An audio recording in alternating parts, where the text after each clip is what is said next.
The most notorious king to ever rule over England was Henry VIII, and he is most remembered for his 6 wives. But he executed 2 of them inside the walls of the Tower of London, and the most notoriously remembered wife of the Tudor king was Anne Boleyn. Anne Boleyn lost her head on the scaffold, which had been built against the White Tower, the oldest part of the fortress, and following this her remains were then packed up inside of an oak chest by her loyal ladies-in-waiting, who then took her into the chapel of St. Peter ad Vincula for her burial. It's considered that she was hastily buried, and that this part of the execution had not really been best planned, but during the reign of Queen Victoria, the grave of Henry VIII's second wife was opened, and her body was discovered. Welcome to the fortress. To support our channel, please make sure to subscribe. On the 19th of May 1536, Queen Anne Boleyn was led out to her execution.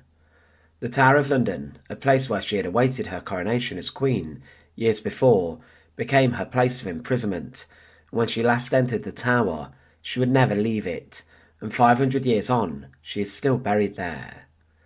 But the tower was also a place where she was tried and was convicted of treason, incest, and adultery, and a group of men sentenced her to death. But it was claimed by those who witnessed her execution that she gracefully addressed the people from the scaffold with a voice somewhat overcome by weakness, which gathered strength as she went on. She begged them to pray for the king, in whom she had always found great kindness. The spectators could not refrain from tears. Those who witnessed her execution included Thomas Cromwell, the king's chief adviser, who had masterminded her downfall, and also the king's illegitimate son, Henry Fitzroy. It took just one strike from the sword of the French executioner to take Anne Boleyn's head clean off, and there was a huge gasp when this happened. Normally the remains of those who were executed on Tower Hill and within the tower were buried next to the execution scaffold, inside the chapel of St. Peter ad Vincula. The church is a Tudor chapel, and many of the tower's most infamous prisoners are laid to rest inside of it. Alongside Anne Boleyn, Catherine Howard, Henry's 5th wife, and also the 9-day Queen, Lady Jane Grey, are buried there. Inside the chapel's crypt, the remains of Thomas Cromwell are also deposited and found. But the remains of Anne Boleyn were packed inside of the oak chest, which had previously been used for bows and arrows, and her head was collected along with the rest of her body by her ladies-in-waiting. These then accompanied the Lieutenant of the Tower to the place of burial inside the chapel, and they refused to leave Anne's side. The plan of the burials inside of the chapel stated that Anne Boleyn's burial was to the left of the altar, and that further high-profile Tudor figures joined her around this area of the high altar once they lost their heads. It's not believed that she had a large funeral and a religious ceremony, and it was more that her body was placed hastily in a grave and was then covered with earth. But 200 years after the execution, the chapel had fallen into a sorry state of ruin and decay, and later during the reign of Queen Victoria, the Queen ordered renovations of the building to make improvements, and Victoria believed that it was not a fit place for the burials of queens.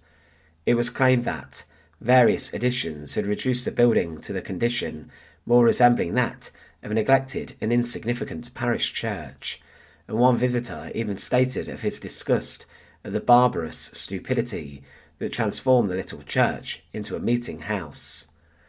One of the biggest problems in the chapel was the floor, and this needed to be relaid, and when the uneven floor was lifted, archaeologists dug down and they found the bodies of those who had been executed inside the Tower of London, and also those who had lost their lives on Tower Hill.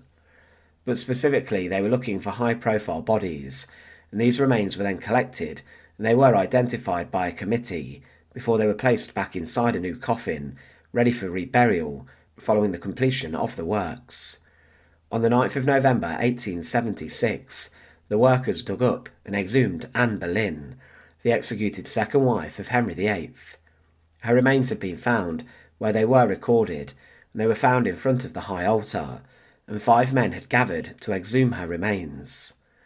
They began to lift the pavement, and they removed the earth very carefully, and at a depth of just 2 feet, the body of Anne Boleyn was found.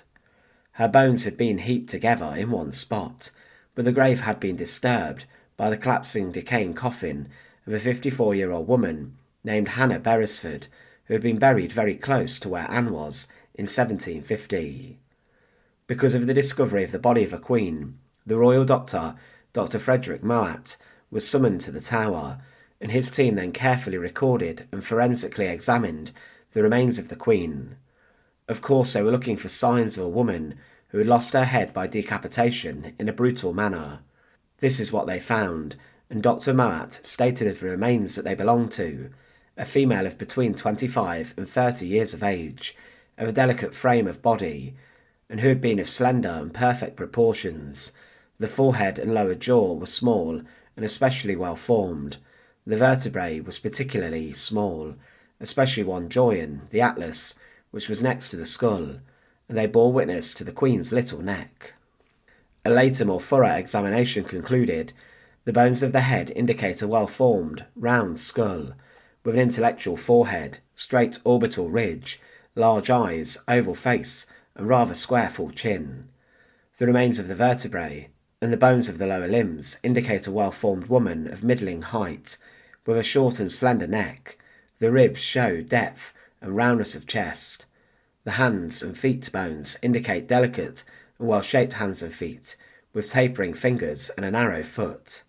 But the men who exhumed the Queen's body were in no doubt that this was a woman's body, and after the examination had taken place, the body was handed over to the governor of the Tower, and Anne Boleyn's remains were then stored inside of the house, or the Queen's house, or King's house as it's now known.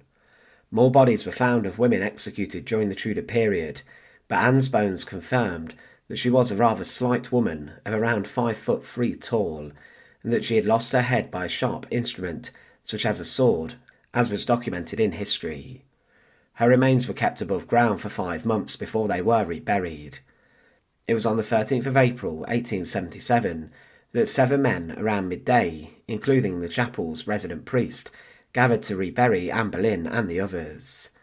The bodies had been placed in a thick lead casket each, and they had an etching on them containing the names of the deceased inside and the day they died. One by one the bodies were placed back in the ground, and the locations of the burials were noted. There is still some slight debate within circles as to whether the remains of Anne Boleyn were actually dug up and were found. Some have claimed that these could have been someone else, and today only DNA testing would prove this, which would probably never occur on these remains. But Anne Boleyn lost her head inside the Tower of London's walls in a brutal manner, and she was executed by one swift strike from the axe, ordered by her husband, King Henry VIII. Thanks for watching. To support our channel, please make sure to subscribe, and once again, thank you so much for watching.